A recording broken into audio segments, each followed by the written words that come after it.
La comisión. El cuarto punto del orden del día es la comparecencia del alcalde de Santisteban del Puerto, Jaén, don Juan Diego Requena Ruiz, para informar en relación con la materia objeto de estudio de la comisión. Quiero darle, en nombre de la comisión, las gracias por su asistencia.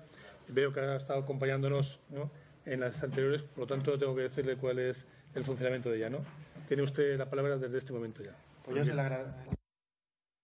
Yo, que soy cartesiano, me gusta traerme las cosas anotadas para que tampoco se me olvide nada e intentar decir en la medida de lo posible pues todo lo que pienso o creo que debe decirse. Pues, con su permiso, señor presidente, yo en primer lugar sí que es cierto que de manera muy sucinta quiero manifestar el agradecimiento sincero y profundo por tener la posibilidad de intervenir en esta comisión especial de estudio, pero también quiero felicitar a sus señorías por su celebración de esta comisión, de esta sesión y de todas las que se han venido celebrando, por ser a mi juicio oportunas, precisas y necesarias. Y tampoco quiero extenderme demasiado en la gratitud de felicitaciones porque sé que no aportan nada a la ponencia y sí decirle que honra muchísimo a la institución, que honra muchísimo a sus señorías el trabajar desde el ámbito legislativo pues para mejorar el desarrollo, pues ya sea de la agricultura, de la ganadería, de la caza, de los aprovechamientos forestales, en definitiva de cualquier medida que incida en la zona de montaña, porque eso es sinónimo de mejorar la vida a los ciudadanos y esa es la única meta válida de su trabajo aquí en el Senado y de nuestro trabajo en los ayuntamientos. Y acabando con el capítulo de gratitudes, pues a mi senadora y amiga Lina García le mando un afectuoso saludo y le ofrezco mi gratitud sincera por su proposición a intervenir en esta comisión y al señor presidente, por supuesto, por haberla admitido. Y antes de comenzar mi intervención, me gustaría traer al recuerdo a tres paisanos míos, a don Eugenio Madrid y Ruiz, que fue senador desde 1886 hasta 1902, a don Mariano San Juan Moreno, senador también en 1910 y en 1911, y a don José Pliego Cubero, senador desde 2008 hasta 2011. Y lo digo con la honra de ser el cuarto santistebeño que tiene palabra en esta dignísima Cámara de Representación, con la salvedad de que ellos fueron senadores electos, y yo soy orgulloso invitado a esta ponencia. Señorías, yo me llamo Juan Diego Requena Ruiz, tengo 34 años y soy, por suerte, alcalde de mi pueblo y de profesión soy ingeniero químico titulado en la Universidad de Málaga desde el año 2004. La suerte se la atribuyo por tener la facultad legislativa y administrativa de trabajar por el pueblo que adoro.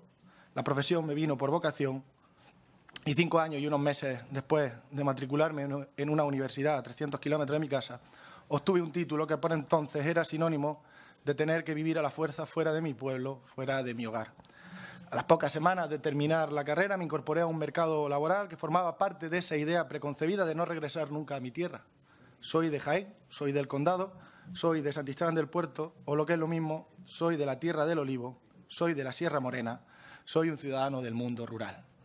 Y esa ruralidad, esa dualidad entre olivo y sierra, esa morfología particular de mi tierra y ese desarrollo singular de la estructura productiva de la provincia, me hacía pensar a mí y le hacía pensar a una generación completa de jóvenes estos excelentemente formados, con capacidades laborales inmensas, enormes profesionales en los trabajos que desempeñan, que si querían vivir de aquello por lo cual estaban formados, era muy difícil hacerlo en su lugar de nacimiento, era muy difícil hacerlo en un entorno rural, y, por qué no decirlo, era muy difícil hacerlo en nuestra provincia y bastante difícil hacerlo en Andalucía.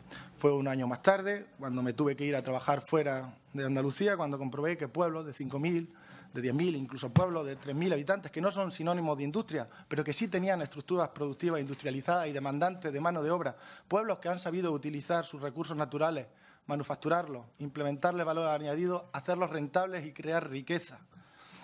Me pregunté que qué estaba pasando en Andalucía, qué estaba pasando en Jaén.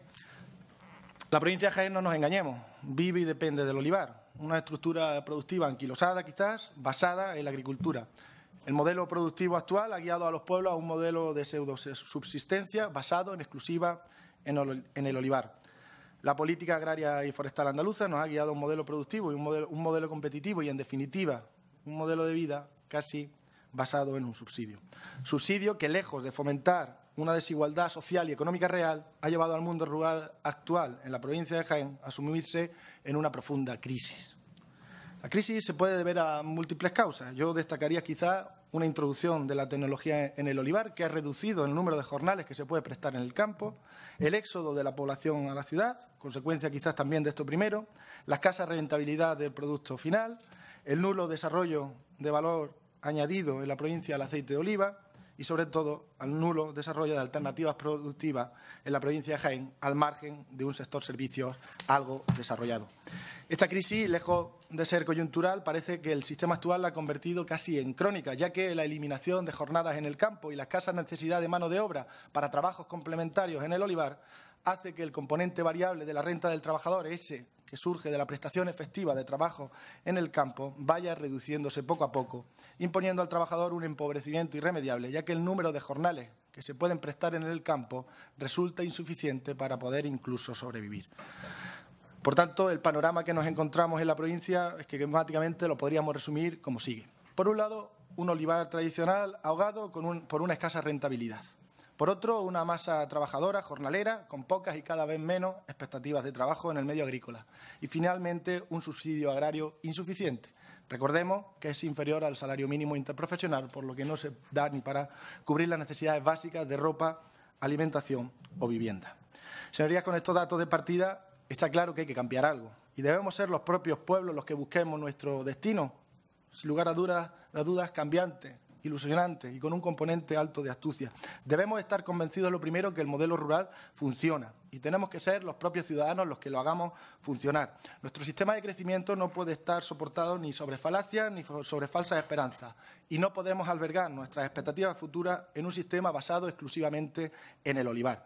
Máxime cuando en nuestro entorno más cercano y más inmediato existen sistemas productivos de aceite de oliva que están intensificados y que son rentables y que están funcionando ya a pleno rendimiento, poniendo en peligro la rentabilidad del olivar tradicional. Aquí se podría pensar dos cosas. Oye, pues introduzcan ustedes más tecnología en el olivar, modernicen el olivar y hagan un olivar más productivo, que ya se viene haciendo.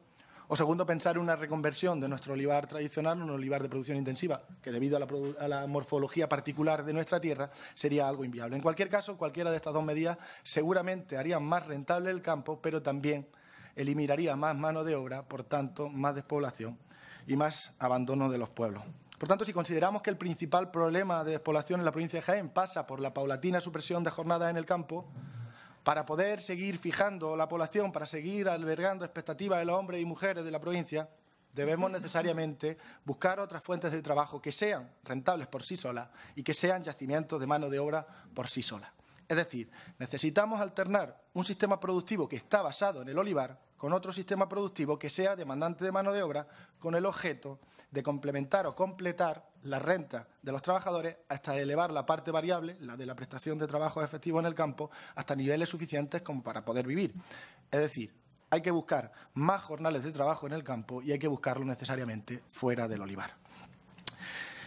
Este cambio tiene que tener un componente personal e ineludible al individuo, al trabajador, pero también tiene que venir influenciado y estimulado por acciones legislativas concretas, ya sean de ámbito nacional o ya sean de ámbito regional. Y, señorías, uno de estos cambios puede venir de nuestro entorno más cercano. Víctor Hugo decía que produce una inmensa tristeza pensar que la naturaleza habla mientras el género humano no escucha. Andalucía tiene una superficie forestal de 4.467.000 hectáreas. Bien, esto en Andalucía supone nada más y nada menos que el 50% de la superficie de nuestra bendita tierra. La mitad de la superficie andaluza es terreno forestal y la propia Junta de Andalucía reconoce que este 50% apenas se aporta el 2% a la producción final agraria. Pero es más, la propia Junta de Andalucía dice que la gran variedad de recursos forestales contrasta sin duda con su limitada aportación a la riqueza regional. Y atribuye las causas, entre otras, y leo textualmente, a la deficiente estructura del sector, asegurando que los bienes económicos de los montes andaluces alcanzan una productividad inferior a otros montes nacionales o europeos. Es decir, tenemos una estructura productiva forestal andaluza que está menos desarrollada que las de otras comunidades autónomas. En Andalucía, los productos forestales generan un escaso valor añadido dentro de la propia región y generalmente son exportados sin apenas transformaciones industriales y mediante inadecuados sistemas de comercialización, repercutiendo de manera acusada en el bajo precio que percibe el productor primario. Nos encontramos, por tanto, en Andalucía una debilidad económica y una marginalidad territorial en las zonas de montaña, situación que poco tiene que ver con la variedad y diversidad de recursos y la riqueza natural de las áreas forestales. ¿Qué está pasando entonces? ¿Qué estamos abocados asumir en Jaén una estructura productiva de escaso valor añadido, porque en Andalucía, y si lo hace solamente como ejemplo, vemos como el terreno forestal, y a pesar de ser la segunda superficie forestal más grande de España, cómo vienen empresarios y empresas vascas a procesar la madera, o vemos cómo las empresas de aprovechamiento energéticos forestales son empresas de Madrid, de Navarra, y esa política productiva es una realidad andaluza que, a mi juicio, contraviene la Ley 92 forestal de Andalucía. Señorías, Andalucía dispone de algo que está ahí, que es una gran superficie. Andalucía tiene una masa jornalera desempleada, que históricamente ha vivido del campo y que ahora, o bien no puede vivir, o casi más bien no se le deja vivir. Y miren que hay posibilidades en el monte. La extracción de madera, la fabricación de biomasa y peles, la extracción del corcho, los aprovechamientos resineros, la producción de plantas aromáticas, la caza, el turismo rural, la ganadería y, por supuesto, una infinidad de trabajos no productivos en términos mercantiles, como es la mejora de nuestros montes y de nuestros ecosistemas. Y yo ya llevo casi 10 minutos hablando y analizando los problemas y todavía no he aportado ni una solución, pero es que quería que quedase constancia de la indignación que tenemos en nuestra provincia o que podamos tener en nuestra comarca. Y si no parece que si no quedaba reflejada toda la rabia, todo lo que yo vaya a decir a continuación no tiene sentido. La suerte que he tenido por intervenir en la posición número 28-29 es que me permite encuadrar mejor la ponencia, pero también me hace preguntarme, ¿y yo qué digo ahora? Por no ser reiterativo con otras presentaciones, con otras ponencias, al final he decidido hacer propuestas concretas en ámbitos laborales determinados, canalizándolas a través de acciones legislativas que puedan ser válidas para fijar o mantener la población dentro de un mundo rural o un modelo rural que funcione. Yo comprendo que la materia legislativa en materia de medio ambiente está en el ámbito de la comunidad autónoma y así lo recoge nuestro Estatuto de Autonomía y nuestras leyes. Pero aunque sepa esto, sí es cierto que en este foro, en esta institución, en esta Cámara, quiero desgranar, explicar algunas medidas que mucho beneficiarían a la calidad de vida de las comunidades forestales, de las zonas de montaña o de las zonas de mayor ruralidad como la mía. En el ámbito de la caza. La caza es un negocio que genera en España 2.250 millones de euros. En Andalucía, 1.250 millones de euros. Y en Jaén, más de 200 millones de euros. Existen más de 45.000 licencias de caza en la provincia y dice la Consejería de Medio Ambiente que nos visitan 80.000 cazadores año. Todo esto ocurre mientras tenemos las siguientes limitaciones administrativas. Primero, carecemos de una ley armonizadora de caza. Segundo, tenemos distintas licencias de caza intraterritoriales. Y tercero, hay diferentes órdenes de veda en diferentes comunidades autónomas. En la provincia de Jaén no se nos escapa que la caza es una actividad estacional, pero es una actividad que complementa las rentas de las economías familiares. ¿Por qué? Porque permite prestar trabajo en ámbitos temporales concretos y determinados. ¿Cómo se puede mejorar lo que hay? Y yo, sin dejar de ser conservacionista y proteccionista del medio ambiente y de nuestro entorno, yo quiero recordar que en la provincia de Jaén, desde la época troglodítica, hemos sido cazadores y la caza siempre ha sido sinónimo de prosperidad y siempre hemos convivido en un entorno rico en caza y siempre lo hemos protegido como un bien de futuro y no como un elemento a exterminar. Por eso muchas veces me horripila el término conservación del medio ambiente como aquello que te aparta de la naturaleza sin poder utilizar los recursos que te ofrece de una manera sostenible. Y este sorteo lo he querido utilizar para dar 3 claves en cuanto al orden de veda y la ley armonizadora. En Andalucía, que recibimos 80.000 cazadores año, debemos pensar que lo hacemos a sabiendas que la veda para conejos, media veda, zorzales y estornino pinto se hace solamente para jueves, sábado y domingo, dejando el viernes sin cazar. Esto supone competir en una clara desigualdad con otros territorios, sobre todo en el norte de la provincia de Jaén, que utilizando las mismas extensiones superficiales, utilizando las mismas zonas de campeo para aves migratorias o las mismas zonas de campeo para conejos, unos pueden cazar los viernes y a escasos kilómetros en Andalucía no. ¿Y por qué es importante esto? Porque Sierra Morena es un atractivo cinegético para cazadores europeos muy importante. Cazador generalmente que proviene de Italia, de Francia, de Bélgica, que tiene un alto poder adquisitivo, que utilizando una modalidad de caza muy demandada en origen, como es el tiro de paso de zorzales y la caza de conejos, se acerca hasta España a cazar. Estos cazadores vienen en temporada de veda a España a cazar y en los últimos años hemos visto como la mejor zona de caza de España para estas especies está desapareciendo porque el cazador italiano o francés que viene y que quiere cazar, pues no tolera que no se pueda cazar en viernes y este cazador que no entiende de fronteras regionales prefiere darse a cazar en La Mancha, por ejemplo, y no venir hasta Andalucía. Y con esto se pone en peligro una actividad estacional de turismo de caza muy importante, ya que el cazador que viene un miércoles y parte un domingo quiere salir a cazar acompañado del titular de la finca, quiere salir a cazar acompañado de un secretario, quiere quedarse a dormir en un hotel rural, quiere comprar productos de la tierra, y el hecho de que no se pueda cazar en viernes deslocaliza este recurso turístico y pone en peligro unos pocos puestos de trabajo que complementan y completan las economías familiares. Por tanto, con ampliar un día más de veda, simplemente con eso, pues prestaría un recurso muy importante económico en la zona para el visitante extranjero y no disconvendría en absoluto al cazador local. Pero no solamente se puede hacer más en la caza en el orden de veda, también en el mundo de la caza existe el cazador de último minuto, que es aquel que decide al amparo de precios bajos tantear cotos de caza en días próximos a la celebración de la caza y que no lo puede hacer no por ninguna cuestión económica, sino por una cuestión burocrática.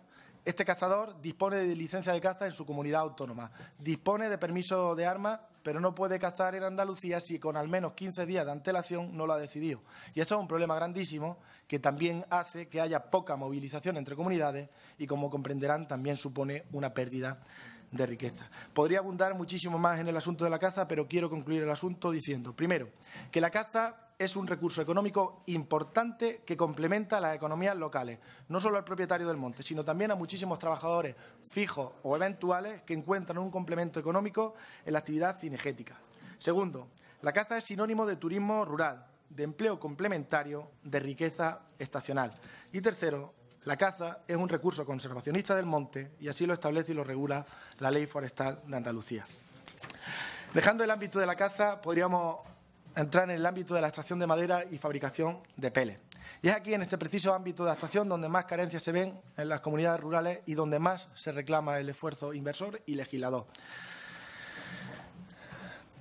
Llámenme antiguo si quieren, pero desde el inicio de la democracia se reconocía por todos los pensamientos políticos de la época que Andalucía estaba presa de un pacto de Estado hecho en el 1876, en la época de Cánovas del Castillo, entre las oligarquías industriales, entre las burguesías industriales de Cataluña y el País Vasco y la oligarquía del aceite y el cereal de Castilla y Andalucía, donde Andalucía casi se le relegaba a una producción en un ámbito primario y se le anulaba la capacidad de industrializarse. Y eso que se decía que se hizo hace 140 años, se decía hace 30 años, y parece, por desgracia, preciso traerlo ahora al hablar de Jaén y al hablar de mi comarca. Y la explicación para sustentar esto es muy sencilla.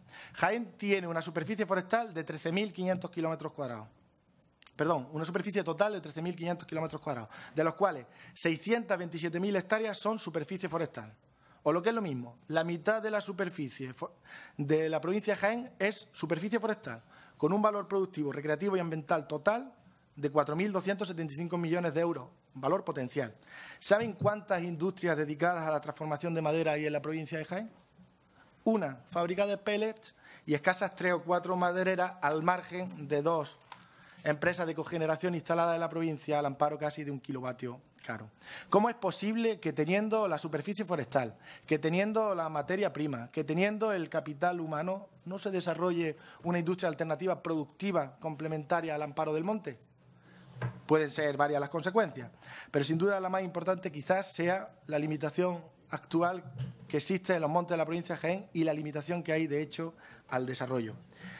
Y es que, señorías, existiendo un verdadero recurso que se demuestra por estudio comparativo con otras fuerzas energéticas para calefacción, como es el pellet, por ejemplo, que existe demostrado que el coste del kilovatio hora para calefacción doméstica, si proviene de una fuente de energía renovable, como puede ser la del pellet, es más barato que otras fuentes de energía convencionales. Parece lógico, por tanto, que si existe ese recurso, que si está el estudio, se atraiga del capital o incluso el capital local se organice para poner en producción nuestro monte. Eso mismo hemos hecho en la comarca del Condado, no con pocos impedimentos burocráticos y administrativos, casi hasta el punto que se tiene que abandonar esta inversión generadora de empleo y de riqueza porque hay poca garantía legal o pocas garantías cofinancieras.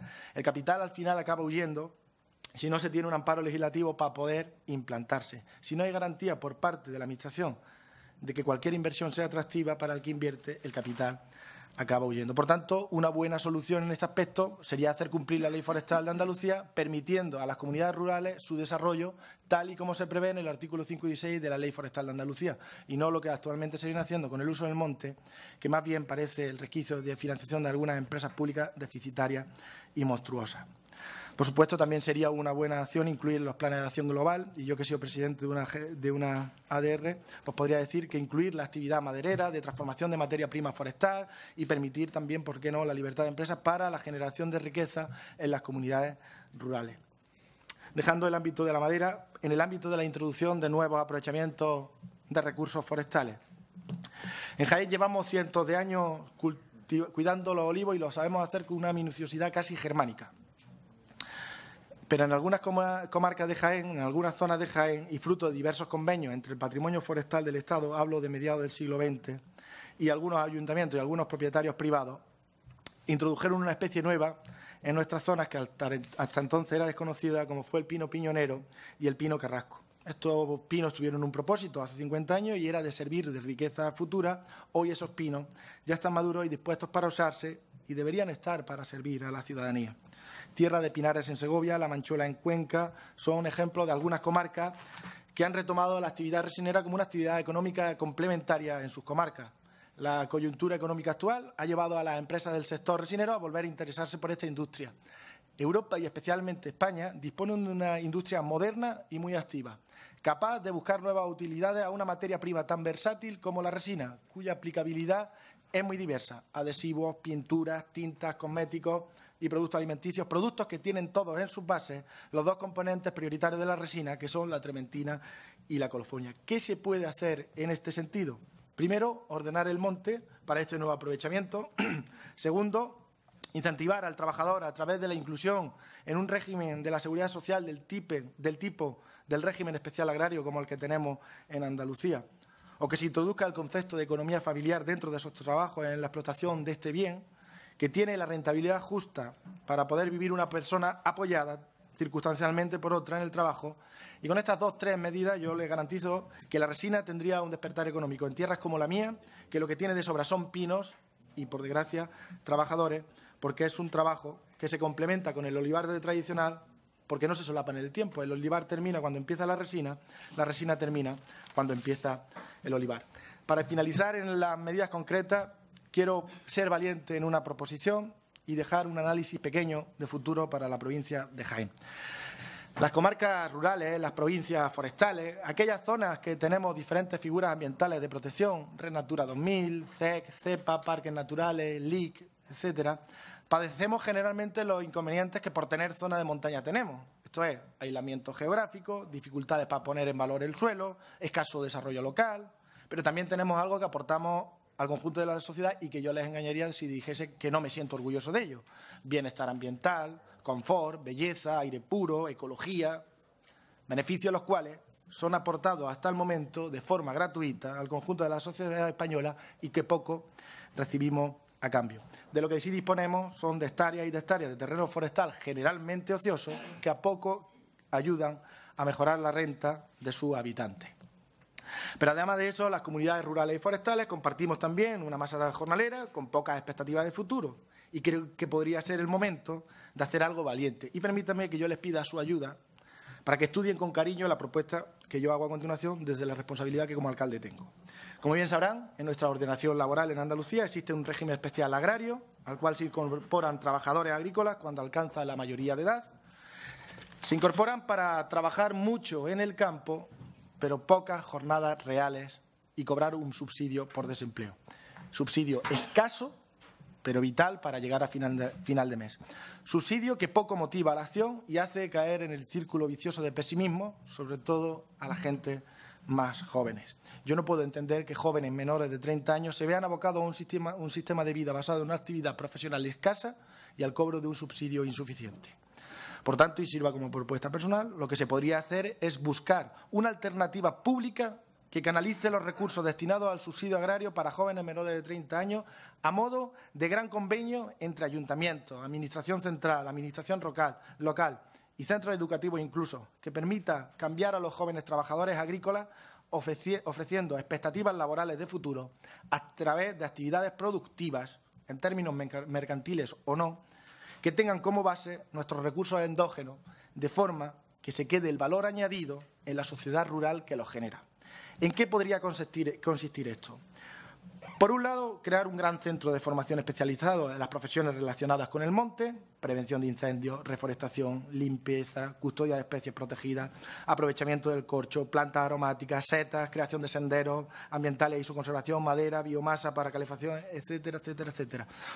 Un gran centro de formación donde los jóvenes se incorporarían voluntariamente al aprendizaje para, una vez adquirido y superado el nivel exigido, poder formar parte de equipos de trabajo. Segundo, trabajar durante 6 meses en cualquiera de las profesiones o tareas en las que se ha formado en régimen de fijo discontinuo. De esta forma, los jóvenes participantes reciben un salario por su trabajo en una actividad profesional concreta. Trabajo, como he dicho antes, que sean productivos en términos mercantiles o no. Esta solución, estoy convencido que contribuiría a la fijación de la población joven al territorio y le ofrecería una perspectiva de futuro continuada en una actividad digna y profesional. Evitaríamos la perversión moral de haber incorporado a nuestros jóvenes a un sistema desmotivador de su formación y un mal ejemplo a los que vienen detrás y están en periodo de educación obligatoria al ver hoy que su única expectativa laboral es trabajar en el campo y cobrar un subsidio escaso. Y tercero, cambiar subsidio por empleo, con repercusiones positivas para los jóvenes y para la sociedad en su conjunto en muy diferentes ámbitos, utilizando los recursos que actualmente se usan para el subsidio y añadiendo la compensación que por aportar tantos beneficios a la sociedad en su conjunto y de los que ya deberíamos de disponer. Yo estoy convencido que la puesta en marcha de este plan, con todas las mejoras que queramos hacerle, despertaría a la sociedad, crearía sinergias muy importantes en las comunidades rurales y, por supuesto, serviría para mantener nuestros bosques, nuestro ganado y campos en unas condiciones ambientales excelentes. Y yo, señorías, quiero terminar apuntando con un resumen necesario de esta ponencia lo siguiente. Primero, el mundo forestal puede ser entendido como un sistema productivo de generación de empleo en un único sector, pero también debe ser entendido como la suma de actividad productiva dentro de varios sectores. Segundo, el mundo rural no es ninguna bicoca, y eso lo sabemos. Yo llevo escuchando a mi padre y a mi abuelo decir que del campo se vive muy mal. Por eso, hay que saber explotar las potencialidades del medio forestal, porque del medio agrario, entendido como la agricultura pura y dura, no da más de sí. Y tercero, la alternativa de trabajo para la juventud tiene que venir por la creación de un modelo alternativo al subsidio agrario, con vocación de futuro, con utilidad y movilizador. Solamente conseguiremos hacer atractivo el campo si en él tienen cabida tanto el pastor tradicional como el nieto del pastor tradicional que hoy es licenciado en química, o si el carbonero puede convivir con su sobrino que es ingeniero de monte o trabajador especializado, y este a su vez puede convivir con su hermano que es agricultor. Y esto tiene que venir de la mano de una política activa, legislativamente hablando, y económicamente dotada, y no de la mano de un subsidio insuficiente. Pues muchas gracias. Todo lo que tenía que decir. Muchísimas gracias. Pasamos al turno de portavoces. Por el Partido Socialista tiene la palabra el senador López. Gracias, señor presidente. He escuchado con mucha atención la intervención del señor Requena. Yo no sé si, en principio, ha confundido el foro. Estamos en las Cortes Generales y, por tanto, las sugerencias y las propuestas que quizás debía hacer, ha hablado de acciones legislativas, cambios normativos concretos, debían ir dirigidos exactamente al Gobierno de la Nación, que es el que tiene potestad para cambiar algunos de los temas a los que él se ha referido. Me ha parecido muy interesante el tema, por ejemplo, le voy a citar algunos casos de sus palabras. Biomasa y la posibilidad de generar el mayor valor añadido de recursos endógenos del territorio. No sé si conoce el señor Requena que el Gobierno actual, el primer decreto que hizo en el 2012 y el segundo del 2013, ambos de forma complementaria, lo que han hecho ha sido bloquear la posibilidad de nuevas iniciativas en relación con el aprovechamiento de la biomasa. El primero de ellos, bloqueando cualquier nuevo desarrollo, el 2012. El segundo, reduciendo la remuneración que tenían las instalaciones ya en funcionamiento. Bueno, difícilmente se puede plantear que se aliente esto y que al final se tomen medidas normativas que vayan en la dirección contraria. Y esto es competencia del Gobierno de la Nación. Usted nos remite al problema supuesto de despoblamiento de Andalucía. Bueno, yo le quiero decir que en Andalucía no ha habido ningún pueblo abandonado, ni en el ámbito rural y en el ámbito de montaña expresamente, que es lo que es objeto de esta comisión, el despoblamiento de zonas de montaña. Ninguno. Por lo tanto, cuando usted hace una crítica de las supuestas dejaciones o de la mala política del gobierno de Andalucía después de muchos años, no sé si como elemento de contraste tenía que recoger lo que ha ocurrido en Castilla y León, en provincias como Soria, como Zamora, viendo cuál es la regresión demográfica brutal que se ha producido en esos territorios en contraste con Andalucía. Pero voy a decir más cosas. No sé qué opinión le merece cuando usted habla del subsidio, que por cierto, demasiadas connotaciones negativas y peyorativas se asocian al subsidio agrario. En otros sectores productivos, cuando se habla de prestaciones por desempleo, por subsidio, sectores que han estado en reconversión, el textil, el siderúrgico, nunca se ha mirado por encima del hombro y con carácter peyorativo esto. Cuando se habla de Andalucía y del sector agrario, no sé por qué. Incluso los que viven allí acaban teniendo esa connotación peyorativa. Mire usted, el subsidio agrario está representando, de todas las cosas, bueno, una herramienta a un proceso de reconversión de un sector que tenía no hace tantísimos años la mitad de la población ligada al sector agrícola, que hoy se ha modernizado, que lógicamente la mecanización y la modernización ha hecho que haya menos necesidad de mano de obra en el sector agrario, pero que ciertamente ese proceso de reconversión del sector, como otros sectores productivos, tiene que ir asociado también. Entre otras cosas, es una contribución, una prestación contributiva, porque se pagan los trabajadores del sector agrícola, pagan el llamado sello agrícola, ¿verdad? Todos los meses, se paga esa. Por lo tanto, yo creo que esas connotaciones peyorativas del subsidio debía usted eliminarlas del discurso, desde mi punto de vista. Pero le diré más. Estamos en una campaña agrícola y tiene que ver con el aceite y la aceituna, sostén fundamental de nuestra tierra, en la que ha sido especialmente reducida. En la provincia de Jaén, 1/3 de la cosecha del año anterior y, por tanto, ha habido menos renta para los propietarios de olivar y, sobre todo, la parte más vulnerable, que es el jornalero, menos jornales, por tanto, menos capacidad de llevar recursos a su casa y una gravísima limitación para generar el número de jornales que le den derecho al subsidio o a la renta agraria. Y eso es desarrollo rural y eso es población con un mínimo de capacidad de subsistir en su medio. El Gobierno hasta ahora, nosotros presentamos del Grupo Parlamentario Socialista una moción en el mes de octubre cuando sabíamos ya cuál era la cosecha, con aforo fidedigno.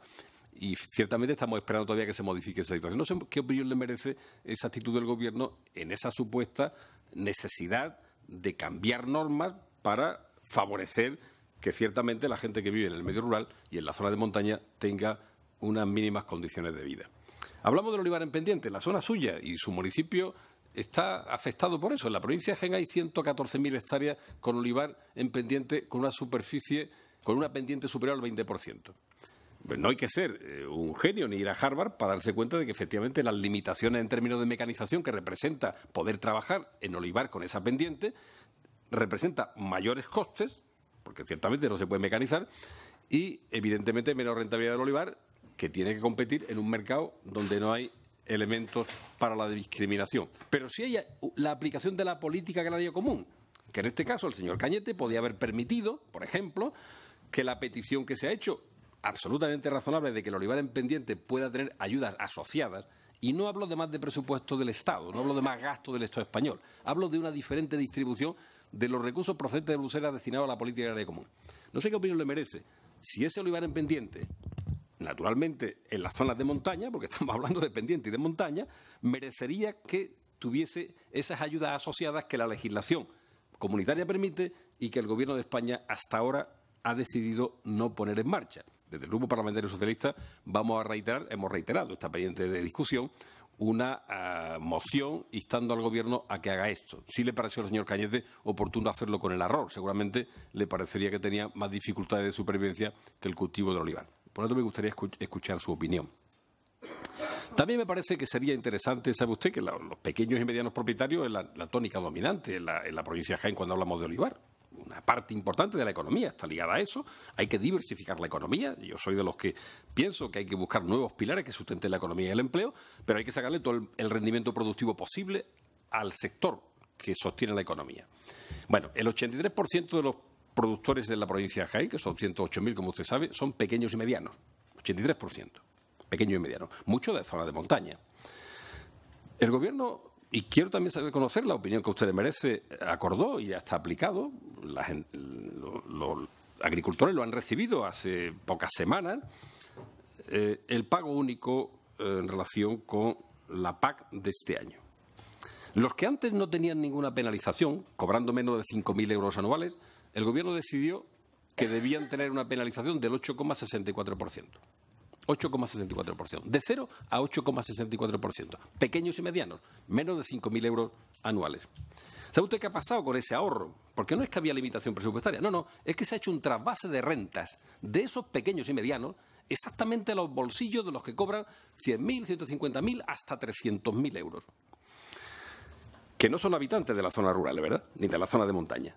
Seguramente tiene las cuentas corrientes y la residencia fijada en las grandes capitales, como en Madrid o en otros sitios, ¿verdad? No sé qué opinión le merece a usted esa decisión concreta, normativa, de un gobierno que sí tiene capacidad, y aquí estamos en las Cortes Generales, para que esto favorezca o no el desarrollo rural.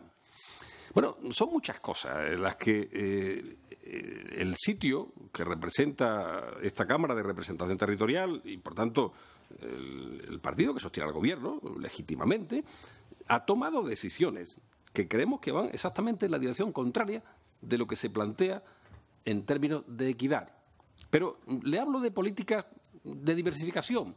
Bueno, el programa de reindustrialización, que son apoyo a pequeñas y medianas empresas, cuando estamos en una situación muy complicada, cuando el acceso al crédito de las empresas es más complicado, hemos pasado de un escenario donde las empresas tenían posibilidad de tener préstamos al 0% con 5 años de carencia amortizable en 15 años, a tener que pagar 4,5% con 3 años solo de carencia y amortizable en 10. ¿Favorece eso el desarrollo de pequeñas iniciativas empresariales en el terreno industrial que diversifiquen la economía en la zona rural y en la zona de montaña? No lo sé qué opinión le merece. Y no sé qué opinión le merece también en el terreno, por ejemplo, de la política social, los servicios de proximidad. Mire usted, la zona rural, la zona de montaña, tiene una población más envejecida, obviamente. ¿A usted qué le parece que el Gobierno de España, por ejemplo, en un sector que genera empleo como el sector de los servicios de proximidad, la ayuda a la dependencia, haya cortado la mitad del compromiso que tenía por legislación aprobada en las Cortes Generales en otro momento y que ahora en función de ese escenario de austeridad selectiva, eso sí, depende para qué, ha cortado a Andalucía y al resto de las comunidades autónomas de España el flujo que le permitía mantener a miles de personas dedicadas a la atención a las personas dependientes, muchas de ellas en zonas rurales. Y eso es empleo, y eso es vida en las zonas rurales. Bueno, quiero que me dé su opinión respecto a estas cosas que le he planteado, del tema de la ayuda asociada al olivar en pendiente, al tema de la biomasa, a la transferencia de recursos de los bolsillos débiles a los poderosos con ese 8,64%, que es el título de la película de Robin Hood a la inversa, ¿no? ¿Verdad? Bueno, el tema de la resistencia del Gobierno a aceptar la reducción a las peonadas. Nosotros hemos presentado una interpelación a la ministra para la semana que viene en el Pleno del Senado, que por cierto nos ha dicho que no viene, han comunicado que tendrá otras tareas. Bueno, sobre todos esos temas me gustaría escuchar su opinión para saber si ciertamente en esta Cámara, que es la que representa los intereses del conjunto de la nación y evidentemente corresponde con el Gobierno de España, que es el que tiene capacidad normativa para hablar de todos estos temas, si usted cree que las medidas que se han tomado, en los ejemplos que le he citado, son adecuadas y acordes con lo que pretendemos que sea un dinamismo en esas zonas rurales, en esa zona de montaña, necesitada efectivamente del esfuerzo y la cooperación de todo el conjunto de las administraciones. Muchas gracias, senador. Por el Grupo Parlamentario Popular tiene la palabra la senadora García Carrasco. Buenas tardes, señorías. Gracias, señor presidente. Agradecer en primer lugar el interés y el esfuerzo de los intervinientes que han estado esta tarde. Don Emilio Rodríguez Moreno, diputado por Albacete, don Vicente Caja Real, alcalde de Buenache de la Sierra, don José María Pérez González, presidente de la Fundación de Santa María la Real, y mi paisano, el alcalde de Santisteban del Puerto, don Diego Requena Ruiz. El alcalde, en su intervención, nos ha dejado claro cuál es la problemática en su comarca, en el condado, en la zona de montaña en particular y en general en Andalucía y en Jaén. Después de las sesiones celebradas de esta comisión, yo creo que se puede decir que la iniciativa del Grupo Popular en el Senado y de los grupos que se adhirieron a ella para constituir esta comisión puede ser valorado positivamente. Nos quedan todavía bastantes comisiones y bastantes comparecientes, pero yo creo que se puede valorar de forma positiva. Nos quedará una parte muy importante, que será establecer las conclusiones y seguir trabajando para que esas conclusiones después se conviertan en una realidad. Creo que en esta comisión se merecía un apartado en nuestra provincia, la provincia de Jaén, y no porque a mí como senadora o al alcalde nos parezca una provincia muy bonita o maravillosa, sino porque Jaén es la productora del 40% del aceite que se produce en España. Y de esa producción, la superficie cultivada en la zona de montaña es un 50,8%. Y de esos terrenos cultivados, la mitad se encuentra dentro de denominaciones de origen protegida y el olivar se encuentra en las inmediaciones o dentro de los parques naturales de Cazorla, Segura Las Villas y de Sierra Mágina. Como ya se ha dicho aquí, el olivar en Jaén es tan importante que supone el 84,9% de la superficie total cultivada en nuestra provincia. Son 572.000 hectáreas, 66 millones de olivos, afecta a 109.000 familias y genera 7.000 jornales, pero de forma muy estacional y en un periodo muy corto. Contestándole así por encima al señor Felipe en el tema de las peonadas, estamos hartos, y la ministra harta, y en la provincia hartos de decir que cuando los sindicatos, la ministra y las asociaciones agrarias se junten, se va a producir la reducción de peonadas, se va a producir la reducción de peonadas, como se hizo en 2012, en la campaña 2012-2013. No sé cuál es el problema. Se ha dicho y se va a hacer. Siguiendo con la intervención, de estos 66 millones de olivos forman lo que algunos habrán oído hablar como el mar de olivos o el bosque de olivos, pero una cosa es decirlo y otra cosa es verlo. Yo no sé si ustedes lo conocen, pero yo les invito a conocer la provincia de Jaén e incluso, yo no sé si eso se puede hacer, a trasladar una sesión de esta comisión a la provincia de Jaén, también lo invito. Yo no sé si eso se hace o no se hace, pero yo lo apunto. Dentro de ese bosque de olivos tenemos en la zona de montaña ejemplares de 100 años, 300 años y de hasta 500 años. Son verdaderos monumentos naturales. Dentro de esos bosques de olivos tenemos restos de poblados romanos, de poblados musulmanes, tenemos abrigos y tenemos cuevas con pintura rupestre, tenemos antiguas explotaciones mineras y las casas muy características que ocupaban estos mineros, tenemos pequeños bosques de pinos, como ha dicho el alcalde, pequeños bosques de encinas. Bueno, tenemos una riqueza y una belleza espectacular, pero como se ha dicho y se ha retirado muchas veces en esta comisión en días y en sesiones anteriores, corremos el peligro de perder gran parte de este espacio por no valorar por parte de las administraciones y de la sociedad en general lo que estos territorios nos aportan a la sociedad en forma de bienes públicos. Las explotaciones del olivar de alta montaña, ya se ha dicho aquí, se han conservado en el tiempo gracias a las aportaciones del trabajo de la familia, las subvenciones de la PAC y de otras actividades. Pero los últimos estudios dicen que, a pesar de las subvenciones de la PAC, el rendimiento de estas explotaciones es negativo o nulo. Yo, después de la exposición del señor Felipe, me gustaría decirle, aunque se ha levantado, me voy a esperar a que venga para contestarle, me voy a dirigir al alcalde mientras viene Felipe. Yo le preguntaría si cree que es necesaria una mayor implicación de las administraciones. Yo creo que su exposición lo ha dejado muy claro. De las diferentes administraciones, la estatal, la regional y la local. Sobre todo la estatal y la regional. Para cambiar pequeñas cosas, como por ejemplo lo que ha dicho de las vedas de caza, que es tan simple como sustituir el jueves por el viernes o ampliar la veda de caza un día. No es más ni menos. Pero lo que supone para determinadas regiones eso. Si cree que la Administración también debería de influir o trabajar para que el cultivo tradicional del olivar de montaña se vaya transformando en el olivar ecológico.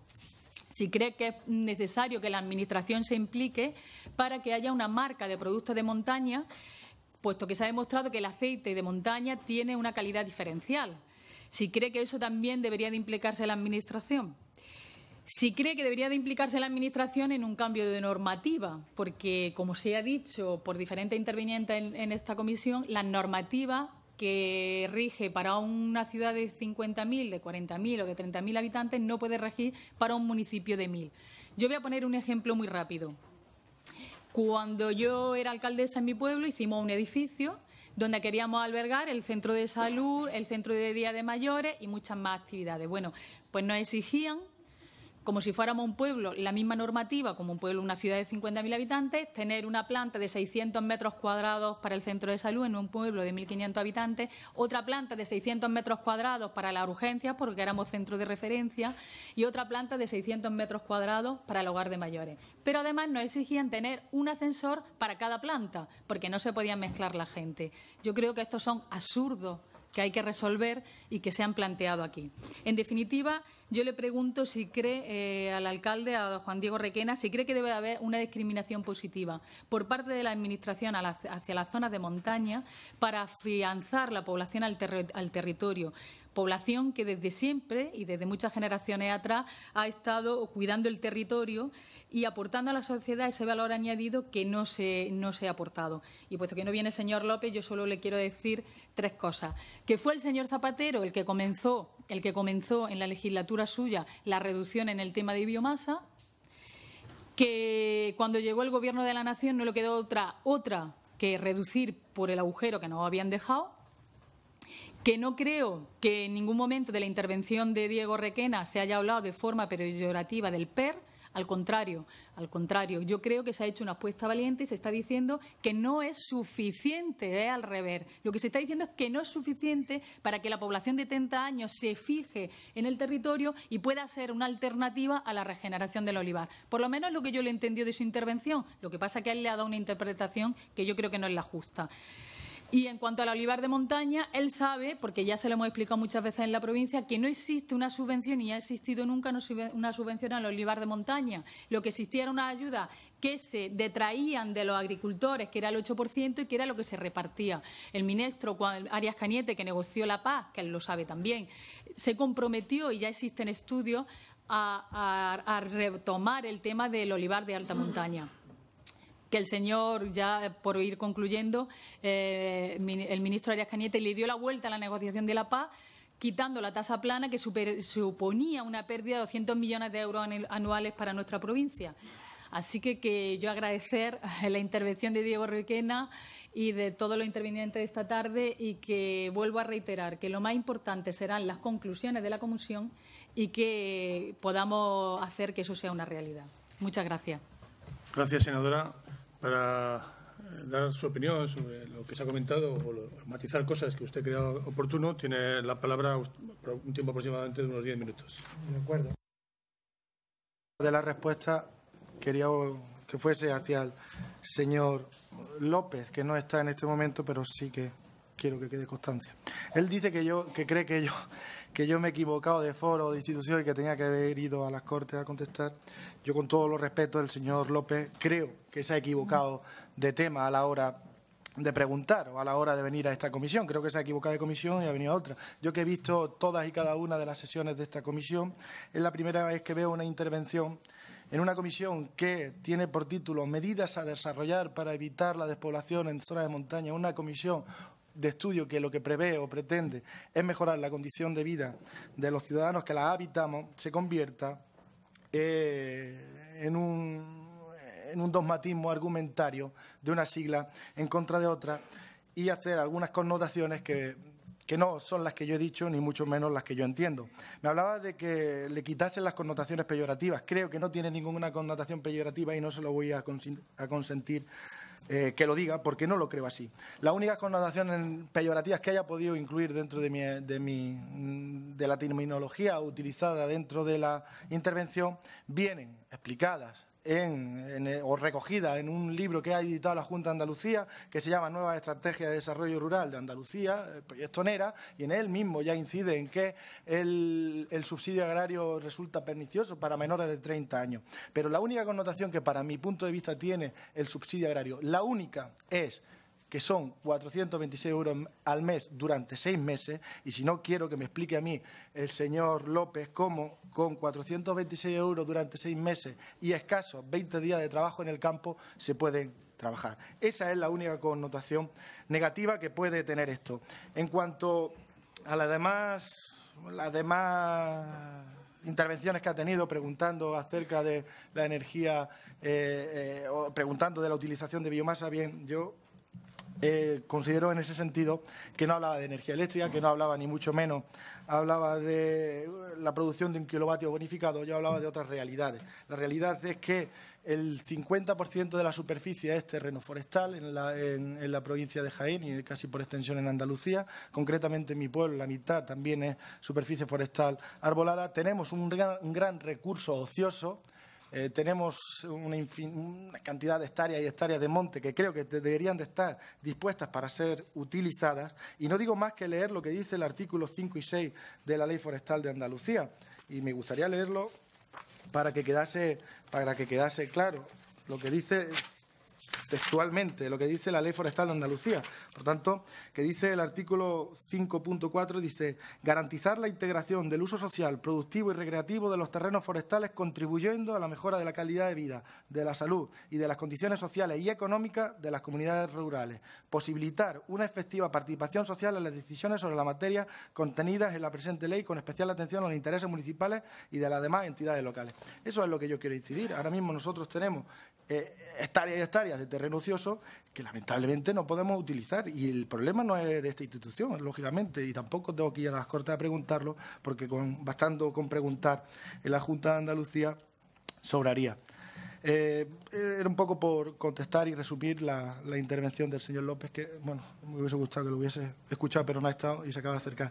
Y en cuanto a las preguntas que hacía la señora García, me preguntaba por mayor implicación de la Administración, marca de productos de montaña, olivar ecológico y discriminación positiva para afianzar el territorio. Pues voy a ir contestando como pueda. En cuanto a la discriminación positiva para afianzar el territorio, nunca me ha gustado la palabra discriminación, ni siquiera utilizarla en términos positivos. No me gusta esa acepción porque no considero que necesitemos ser discriminados. Es decir, no considero que las bonanzas de las zonas de montaña, las bonanzas que aportamos las comunidades forestales, las comunidades rurales o las bondades que ofrecemos por tener diferentes figuras de protección no tienen que ser objeto de discriminación. De hecho, deberían ser consideradas como un hecho de justicia casi presupuestaria. Y sí es cierto, y así debería de considerarse, que habría que hacer una valoración de las potencialidades del monte y dotarlas económicamente, pero dotarlas económicamente en dos sentidos. Esa discriminación tendría que venir en dos sentidos. Primero, de mantenimiento, conservación y mejora de lo que tenemos vía trabajos en el monte, más trabajo, porque no evitemos que la despoblación en las zonas de montaña viene por la falta de oportunidades laborales. Y segundo, de compensación económica a los territorios que poseen zonas de montaña vía, pues ya sea mejora de infraestructura o vía dinero contante y sonante. Decía algo, perdón, en cuanto a la marca de productos de montaña. A mí me parece excelente, me parece extraordinario una medida que reconozca los productos que al amparo de haberse cuidado dentro de un entorno tan privilegiado como pueda ser la montaña, como pueda ser un medio ambiente rico, como pueda ser una zona de mayor ecología, pues que se desarrollen alguna figura de protección, ya sea marca de calidad o sea cualquier otro tipo de cosas, pero sí es cierto que para que una marca de calidad triunfe o tenga algún sentido, tiene que cumplir 3 requisitos indispensables. Primero, que sea reconocida por todas las instituciones, no solamente españolas, sino también a nivel europeo. En un mercado tan competitivo como el que tenemos, bueno es que los productos de montaña tengan la capacidad de poder ser exportados, que tengan un reconocimiento de calidad, pero no solamente de calidad del producto que se fabrica, sino también la calidad en el proceso productivo que se fabrica. Y lamentablemente muchas veces en las zonas rurales, pues las diferentes oportunidades laborales hacen que no todo el mundo tenga una misma calidad en lo social. Me refiero a las contrataciones de los trabajadores, que esa protección social a través del contrato de los trabajadores sea enorme, es decir, que se reconozca también en el producto una calidad social, es decir, que el procedimiento de elaboración ha contado pues con toda la responsabilidad laboral posible. Y tercero, pues que sea uniforme y común a todas las zonas de montaña. Aunque los productos sean diferentes, sí es cierto que debería existir una marca paraguas que albergara pues todos los productos que han sido elaborados en zonas de montaña, con el objeto de que no exista un batiburrillo de normativa ni un batiburrillo de marcas para cada uno de los productos que se puedan acreditar dentro de las zonas de montaña. En cuanto a al olivar ecológico, que si deberíamos ir hacia el olivar ecológico, estoy convencido de que sí que deberíamos de ir. Y además no nos costaría, bueno, estoy convencido de que se debería ir, pero lo voy a matizar. No nos debería de costar. Nosotros con la llegada de la PAC, hasta hace 15, 20 años, 25 años, el olivar se cuidaba y se cogía exactamente igual que hace 50, que hace 60, que hace 100. El olivar se cultivaba de una manera tradicional. Nosotros éramos ya ecologistas en sí, es decir, nuestro sistema de producción del olivo era de una manera ecológica. Con la llegada de la PAC, a nosotros nos dijeron: tenéis que tecnificar el olivar para mejorar la producción, tenéis que aplicar productos fitosanitarios, tenéis que abonar el campo, tenéis que aplicar curas, tenéis que dejar de roturar los campos y demás. Con esto conseguiréis que aumente la producción del olivar. Y es cierto que yo, que he trabajado en el campo muchísimos años, pues bueno, teníamos un olivar con una producción X y con el paso de los tiempos y con esta nueva tecnología esa productividad aumentó en un año corriente, ¿no? En el que no había demasiada lluvia, o sea, en el que había demasiada lluvia, o que el campo se comportaba de una manera estable, ¿no? Como lo que ha pasado ahora, que hay una falta de cosecha tremenda y también una falta de oportunidades laborales. Pero bueno, que sabíamos hacerlo. Nosotros aplicamos estas medidas y conseguimos aumentar la producción sobremanera. ¿Qué ha pasado ahora? La escasa rentabilidad de lo que te da el olivar, el bajo margen que te permite la venta de aceite de oliva, y sobre todo en las zonas en las que adolecemos de mayor dificultades en el terreno, zonas de montaña y demás, bueno, pues nos permite que la rentabilidad sea escasa si no se vende por un precio determinado el aceite de oliva. Y eso nos implica, y a los que sabemos y vivimos en el campo, y a los que tenemos la bondad y la suerte de vivir en zonas de montaña, por todas las connotaciones positivas que tiene, y no tenemos la bondad y la suerte o de vivir en zonas de alta producción, como es la del señor López, que tiene unas campiñas excelentes y producen muchísimo aceite de oliva, la PAC les beneficia, les mejora, y a pesar de ello no están contentos. Quiere decir que los que tenemos esa suerte, pues tenemos que tenemos que intentar producir lo máximo posible con el objeto de que la productividad escasa por una gran producción no hagan siquiera poder ser rentable el campo. Pero si volviésemos a la ecología o a un olivar ecológico, tendría que ser vía buenos sistemas de comercialización, buena promoción, y ahí sí tendrían que haber algún tipo de iniciativa legislativa en este ámbito que permitiesen que el producto alcanzase el precio suficiente para que se compensara la reducción de la producción por oliva y la compensara el aumento del precio del producto ecológico. Pero saber hacerlo, sabemos hacerlo. Y creo que ya he contestado a todo. Señor presidente, una cuestión de orden, solo 30 segundos, si me permite. ¿Por qué motivos es? Por una cuestión de orden de diversas cuestiones que no tienen que ver, que son falsedades y que yo quisiera aclarar. Pero yo no he visto, sobre el desarrollo de la sesión. No he apreciado ninguna alternativa. Yo sí, si no me deja hablar, pues mi grupo evidentemente se va a replantear su actitud en esta comisión. Pues haga usted lo que crea oportuno. Pero me tiene que dejar hablar. Es que yo quiero decir dos cosas. Luego, si yo me sanciono o lo que sea, me retira la palabra. Pero quiero decir dos cosas que tengo que aclarar. Tiene usted 15 segundos. En primer lugar, la ausencia del señor López se debe a la necesidad de votar en la Comisión de Fomento, que se realiza al mismo tiempo que esta. En segundo lugar, aclarar que la iniciativa de creación de esta comisión no se debe a iniciativa del Grupo Popular, sino al senador por Lleida, Francisco Boya, del Grupo Entesa pels Porrers de Cataluña. Y, en segundo lugar, que este compareciente a mi grupo no le ha gustado y en el futuro le ruega al presidente que evite comparecencias de precampaña electoral. Muchas gracias.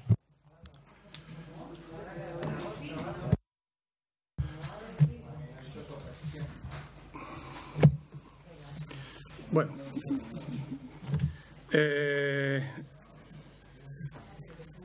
Muchas gracias, señor compareciente, señor alcalde de Santisteban del Puerto. Ha comentado usted que su municipio es tierra de senadores, ¿no? Por lo tanto, en fin, es un sitio que a esta casa obviamente le agrada tener personas de ese lugar. Usted ha sido invitado a esta comisión para responder una pregunta sobre cuál es su opinión, qué es lo que hay que hacer para que las zonas de montaña tengan progreso, ¿no? Y después usted también ha comentado que, habiendo escuchado, habiendo leído, ¿no?, todas las comparecientes previamente a esta comisión, usted ha dicho que lo había hecho, se preguntaba que usted ahora qué decía, ¿no? Y yo, mi opinión es que usted ha dicho su opinión libremente, ha mostrado su indignación en muchos aspectos y ha dado alternativas. Por lo tanto, yo personalmente le doy las gracias por su aportación y por expresarse con libertad, como todos los que han intervenido en esta comisión. Se levanta la sesión.